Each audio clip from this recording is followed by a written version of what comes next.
Hello, I'm Nathan Tanner. I'm an HR leader, executive coach, and author, and I'm the host of the Not Your Parents' Workplace show. We are switching things up in this episode. I have the good fortune of interviewing Kyle Fackrell, my friend and former college roommate, and the creator of Space Race, the hit musical series now available on YouTube. Kyle, how you doing? Great. Thanks for joining us. As a quick bio on Kyle, he has a degree in music composition from Brigham Young University, which is where we met. He received a master's in music composition from James Madison University and has been composing music ever since. He teaches music just outside of New York City, and as I said before, he is the creator of Space Race, a huge favorite in our family right now. So I'm sure the audience today is a mix of Space Race faithful and some folks who maybe haven't heard of the show. So let's start with this, Kyle. What is Space Race? Space Race is a musical miniseries that I've created on YouTube. It is the story of a space team that is on a spaceship racing through space, competing in a space race. And I play all the characters myself, which is the sort of fun characteristic of Space Race, is that I play everything. All of them, yes. How did Space Race come about? So I've been a musical theater writer pursuing career for the last 15 years or so. Somewhere in college, I decided this was what I wanted to do with my life, and eventually moved to New York to pursue that career. And for the last 15 years, well, I guess last 8 years in New York, I've been collaborating, working with collaborators, working with writers, working with directors, working with actors at great length, trying to write musicals. And I've written a couple, and each time I start a new one, I hope that it's the one, And these last 5 years, actually, I've been working on one that I'm still very hopeful for. I think it's a fantastic project. But when COVID-19 hit, suddenly we were all quarantined, and I had readings lined up. I had things lined up that I wanted to do for that musical, and suddenly I couldn't do anything. I couldn't meet with anyone. We tried doing some Zoom performances, but you can't hear each other the same way, especially for timing up music, and so really everything just got kind of put on pause. And I decided I would start my own quarantine project. And at that time, Space Race was just something to do for fun. I was just like, hey, I need something to do with my time. I'm gonna start, what if I started a musical where I did everything, where I played all of the actors, where I did all of the editing, I did all of the orchestrations, and just made a 10-minute musical. I was actually inspired by an app called the Acapella app, where people will record themselves multiple on an app that shows their faces, and I thought, well, you can do that for about 10 minutes on that app. So what if I wrote a 10-minute musical on that app? And originally it was just going to be pretty, basically done on the app. But the more I wrote this 10-minute musical, the more I liked it. And I was like, well, I want it to be better quality than that. And so I put together what I could with the tools that I had and the camera that I had, and started filming in my basement. And episode 1 probably took me about 6 weeks to make. Oh, wow. But when I made episode 1, I really had no intention of going much further. I thought maybe it would get a couple of likes. It would be something that I post for fun, and people like, look at Kyle being silly, and then I would move on to the next thing. Maybe someday I would make an episode 2. So how'd you know there was something there? What changed that?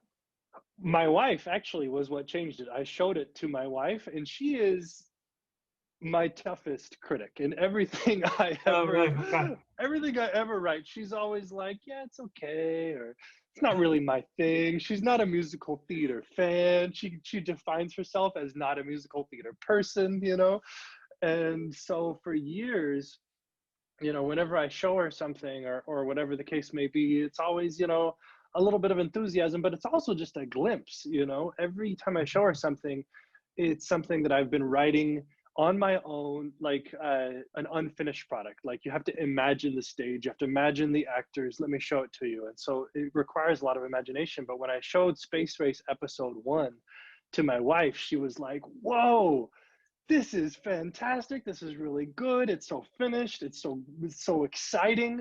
And she liked it so much. She was laughing so hard at the jokes and the silliness of it all. And Yeah. she was like, you have to make episode 2, like right now. And so her enthusiasm was what made me kind of take a double take. In fact, even when I made episode 1, I was still not sure. I was still like, I don't know if this is any good. I was frustrated with the camera quality, my inability, like my imperfections and everything. And I was Yeah. like, I don't know if this is any good. And so I showed it to her and she was like, whoa, this is fantastic. And so I was like, well, okay. And then she was the one that said, you should put out an episode every week, which is funny because I just spent 6 weeks You spent making 6 episode weeks 1. on the first episode, and it's like, okay, let's pump something out every week. Yeah. And what's funny is, uh, I had to basically put 6 weeks worth of work into the next week to have Wow. episode 2 come out by the next Friday. And then I was like, Tanya and I were talking about it. Tanya's my wife. We were talking about it, and we were like, well, I have to have a word for every episode. I have to shave in between characters for every episode. What if I wrote 2 episodes in 1 week and filmed for 2 episodes in 1 week? That way, if I'm 2 episodes ahead, I can start growing my beard by episode 4, so that by the time I'm ready to film for episode 4, I have a 2-week beard ready to go. And so that week where I wrote episode 2 was not only all the work that I put into episode 1 in 6 weeks, but it was also it was double because I wrote episodes 2 and 3 that week. It was this Yeah. crazy week where I was like, all right, if I do 1 week of intense work where I just work really, really hard day and night all week, I can pump out 2 episodes. And then from then on, I'm an episode ahead and I can just do like 40-hour weeks or 50-hour weeks from then on. And that's sort of how I processed it all from that point. But Wow. I still have really special feelings for episode 2 though, because episode 2, that was the one where I was like, all right, it's got to come out the next Friday, all or nothing. And I worked and worked and worked day and night to get episodes 2 and 3 written, and then was filming, and then was editing. And then Thursday night before it filmed, or before it was published, I didn't sleep. I just worked all Thursday, all Thursday night, all Friday, and then published episode 2 on Friday without any sleep. And so I really have like special feelings for episode 2 as like what came out of the fire, there. Yeah. So Yeah. yeah. So you're hours wise, you're putting in a ton of work into creating this. What are you like feeling as you go through this process? Because you don't have, it's not, what I'm hearing is you don't have the full story written at the beginning. Like you're writing as you go along, you're acting, you're editing, like you're doing all of these things as you go along. Like, Yeah. tell us more about that. Well, it's an adventure because you're right. I The don't chance of a know the story. lifetime. Yeah, a lot of people are like, oh, he must have filmed it all in advance and then edited it, filmed the whole season, one beard at a time or whatever, and had it all mapped out. I did not have it all mapped out. I was writing as I was filming, which is an adventure. It's really kind of fun. It's so different than anything I've ever done, because usually musical theater writing is you write and then you show it to a peer or show it to other professionals. They give you feedback and then you rewrite, and then you get feedback and then you rewrite, and you get feedback and you rewrite, which takes years. My last project, like I was saying, I've been working on it for 5 years and it's still not seen a stage. Yeah. That's typical. That's very typical of musical theater. But now suddenly I'm writing something and the next day publishing it, and so it's a little scary. And the quality perhaps, maybe it's not my best work, or maybe it is my best work because it's honest and it's fast and it's what really is coming from my heart in that moment. So it's kind of Wow. debatable about whether or not is it the best quality or is it really better quality because it's genuine and in the moment. And the show is basically me playing pretend. And what's more like honest than what pretend came to my mind that day as I was playing musical theater pretend in Space Race, So Yes. yeah. So due to COVID, you have a lot of constraints in creating this. How did that add complexity? But then on the flip side, how did those constraints, and you touched on it a little bit already, how did those Yeah. constraints unlock creativity? Well, it was really the constraints that created Space Race. It was Mm, the constraints that created the necessity for me to do something completely by myself where I do everything. And I'm in isolation. What could I make while I'm in complete isolation like this? And so it was all those constraints that made Space Race happen in the first place. What will be an adventure is to see what happens with season two, because I'm still a teacher. And actually that's what happened. Was my wife was like, Kyle, you've always wanted to write music full time. This has been your dream, to write music full time. You've had to be a teacher. You've done all these things, which I don't dislike teaching. I like being a teacher. It's just not what I wanted to do with my life. I wanted to be a full-time writer, but I've always had to do something to support the family while I write. And so my wife was like, just do it. You've always wanted to write full time. You've been home so much since March. I was teaching remotely and everything, but I've been with the family a lot. And she's like, just spend the rest of the summer writing full time. We can't go anywhere anyway. Everything's closed anyway. We can't go on our family trip or things like that. Just do it. And so with her blessing, I was like, are you sure? yeah. But with her blessing, I was like, okay. And so I spent 9 weeks working full time every day on Space Race, and it really was just living the dream. So the adventure will be, or we'll see what happens. Fall is starting, school is starting, and I'm going to be back Mhm. to being a full time teacher. And so, unless by some miracle Space Race takes off and becomes a living, Yeah. I've got to make a living. And Yeah. so season two might not start until June. Yeah. We'll see. Yeah. We'll see what happens. I told the kids that, and they were like, "What? Are you kidding me?" Yeah. Because they're used to an episode every Yep. every Every week. week for the last nine But weeks. Yep. it's amazing to me though how these constraints really did unlock the creativity. And you have this tight window to get it in, and like that's where that's where that creativity was Yeah. unlocked. Anyway, really cool. Um, let's actually watch a clip of Space Race now. We have a short teaser.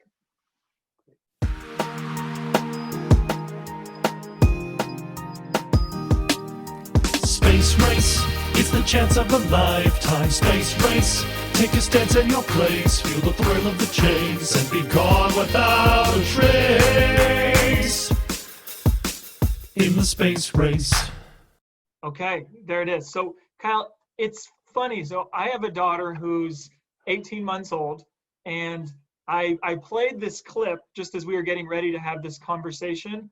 And 1 second in, just hearing the music, she goes, "Space Race," and like her little 18-month-old voice as she's learning to talk. Uh, this has resonated with many people.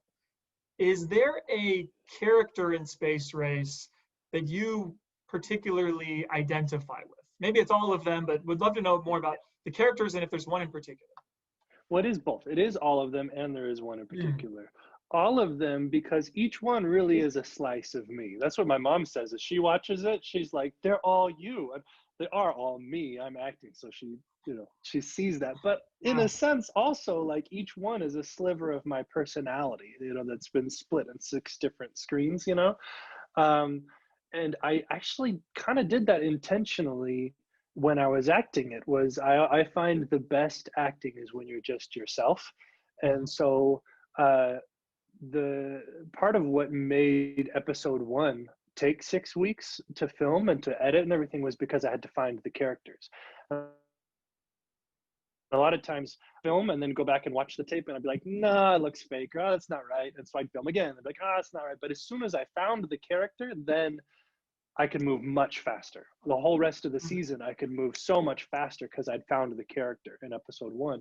But each time I found the character, I kind of was being like, all right, this is the cool Kyle as I'm like driving the ship, you know, and then like this is the serious Kyle as I'm you know playing the role of Roger Green, you know. But then but especially Slater, who's the guy that's like doing this, you know, and he's like that. I actually had a harder switch the tank now. I had a harder time finding his character because I felt like each one of them were so like unique. And then I was like, well, I'll just make him Happy Kyle, you know, like the happy me that's like, hey, let's do it, guys. You know, that really is one of my character traits. But above all, I think I identify with Captain Jaren the most, which is fitting because he's the protagonist, but I really do identify with him. I tend to have a very intense focus when I'm focused about something, and that translates to Captain Jaren perfect. He just gets that look and he's just, you can tell by his face, he is like passionately focused about this situation, which is me. That when I'm focused about something, that's how I get. Not everybody sees that side of me, but those that do see that side of me are like, oh, that's Kyle. When he's focused like that, it really is how I get to be, is passionately engaged in accomplishing what I need to accomplish, is true to Jaren and true to myself. Yeah, and Jaren, he deals with, I mean, the whole team does, but deals with countless obstacles, and him in particular really struggles with self-doubt. Is that something you experienced in creating this, or did you think about that as you thought about your life at times? I'm curious how that played into it. Yeah, I think we all struggle with self-doubt. Sure. Absolutely. And Captain Jaren's way of struggling with self-doubt is a lot like my own. The way you wouldn't think it when he's in action. When he's in action, you'd think, oh man, this guy is on. He's got it. He's focused. Everybody's like following his lead, you know? But, you know, like in episode 3 where he's like, everybody looks to him and they're like, all right, Captain. And he's like, excuse me. And he just like exits, you know, and then he's like, I can't do it. I can't do this. You take the ship. I'm done, you know? That is a lot like me, to sort of like have it all figured out in my persona. But that deep down there is self-doubt, and I have to like go hide in the corner and give myself a pep talk. In the case of this show, the pep talks come from Lieutenant Green and from Sean, you know. But actually, you know, it's funny because they are all different slivers of myself, and the pep talks that they give Jaren, now that I'm thinking about this, I'm realizing they are a lot like the pep talks I give myself, you know.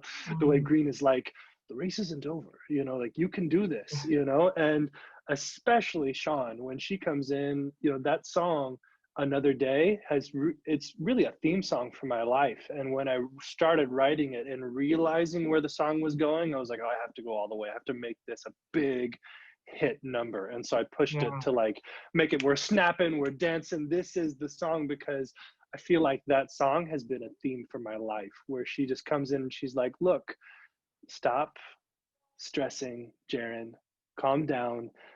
Look what we're doing. We're racing through space. This is what we always wanted. When we were kids, we thought it would be so cool to grow up and be space racers. And we're doing that, you know, and it's had some bumps along the way, and it's going to be hard, but we're doing what we wanted to do. And tomorrow's another day of doing what we love, you know? And so that type of pep talk that Jaren gets is the type of pep talk I often give to myself when I'm struggling with those things. Yeah. It's a beautiful song and a very special part, and I think a theme that all of us can resonate of. Despite challenges that we're facing, you just keep going. You just keep moving forward. Yeah. So we touched on this a little bit, but one to go back to it. So in Space Race, you composed all of the music. Everything is original.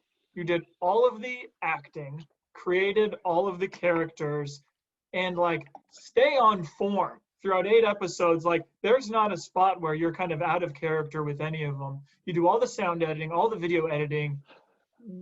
What like just watching it, I know as I watched it with friends, family, it's been like how do you do this? Like, what was the hardest part about making Space Race?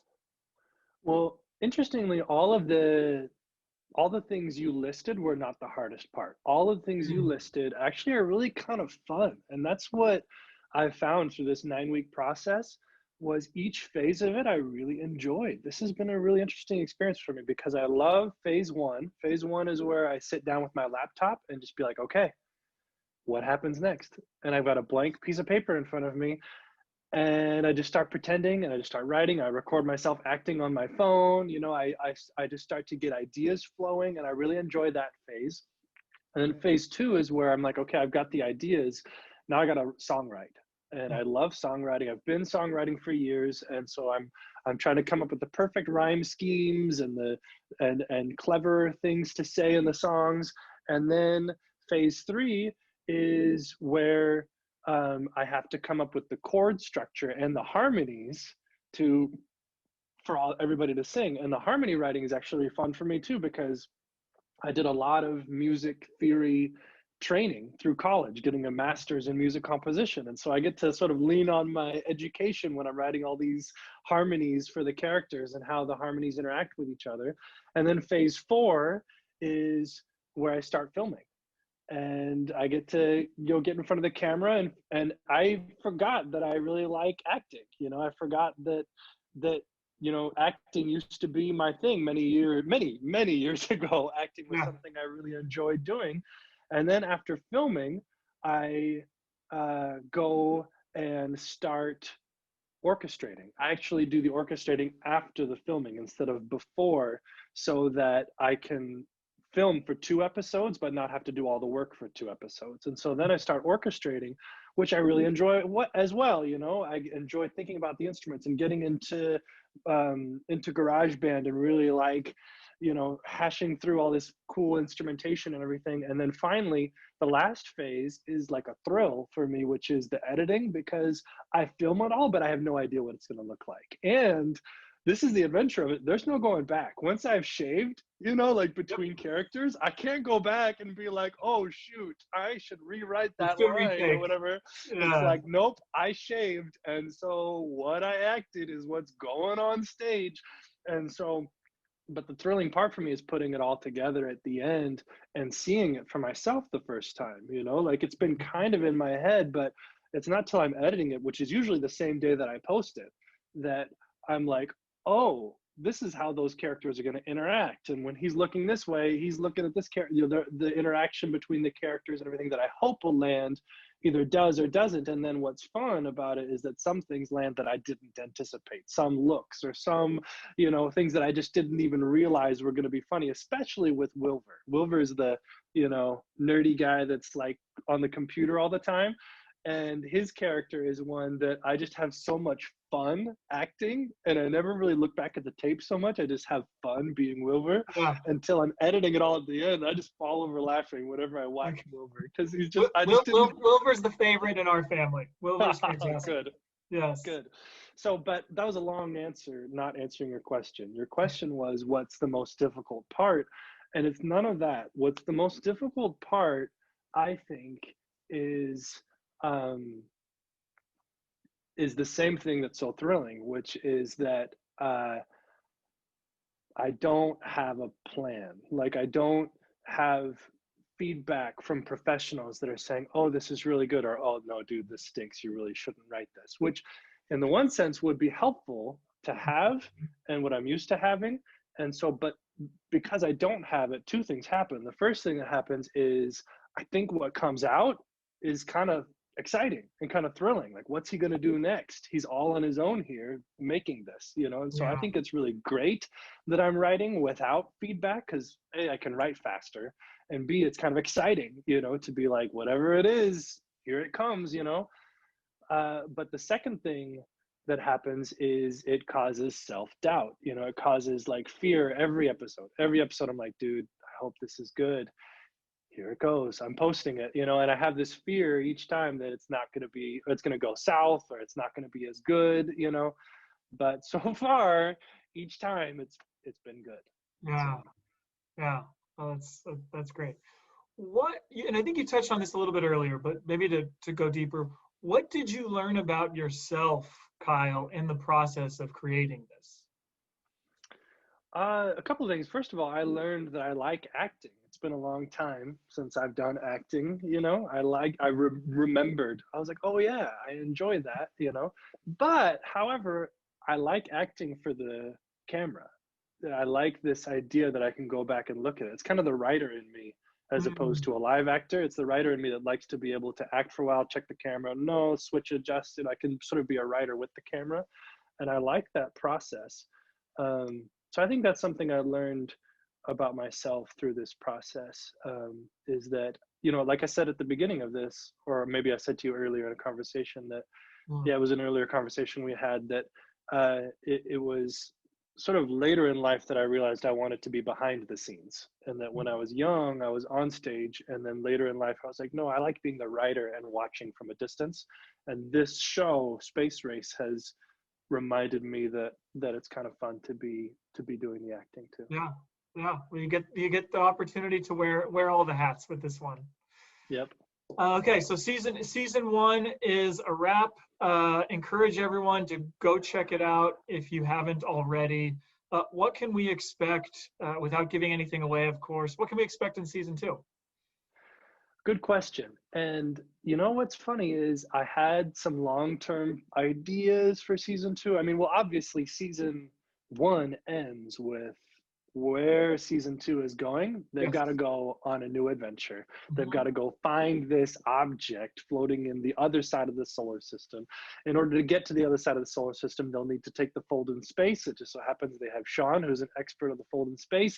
It all sounds great except for Captain Dirk. They've got to take Captain Dirk with them, and they all hate Captain Dirk, and he's you know, betrayed them again and again and again and again on this race, you know.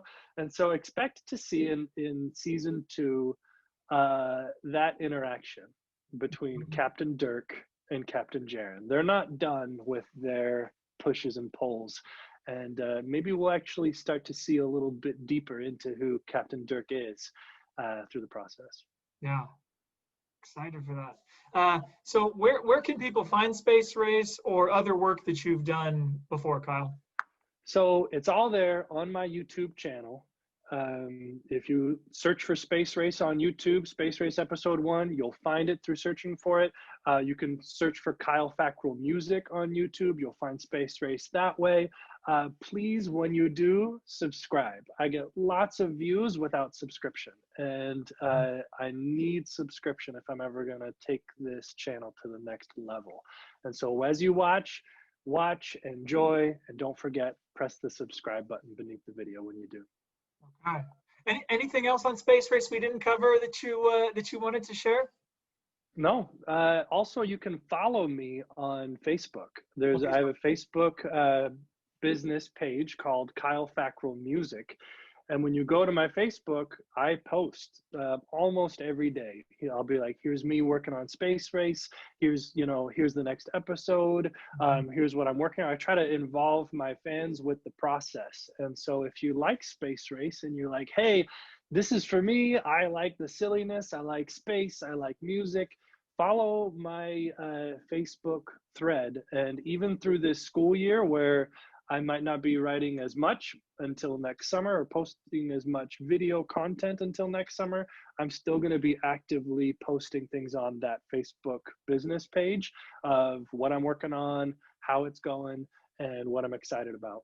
Yeah, I love that you've invited the fans into the process. They can see what's taking place. So as we wrap, I want to say thank you. So Kyle and I actually met, I think I mentioned this earlier, freshman year. I was very, very immature at the time, and Kyle was like this fully formed adult. You may say otherwise, but relative to me, he was like very, very mature, and someone who was an example to me and someone who helped me in many ways go through that transition. So thank you, Kyle, for being that good example. You're welcome, and thank you. Yes, thanks for joining. The entire Tanner family, as well as many others, are excited for season 2, and appreciate you making the time to come on the show. You're very welcome. Thank you, Nate. Take care, Kyle. Bye.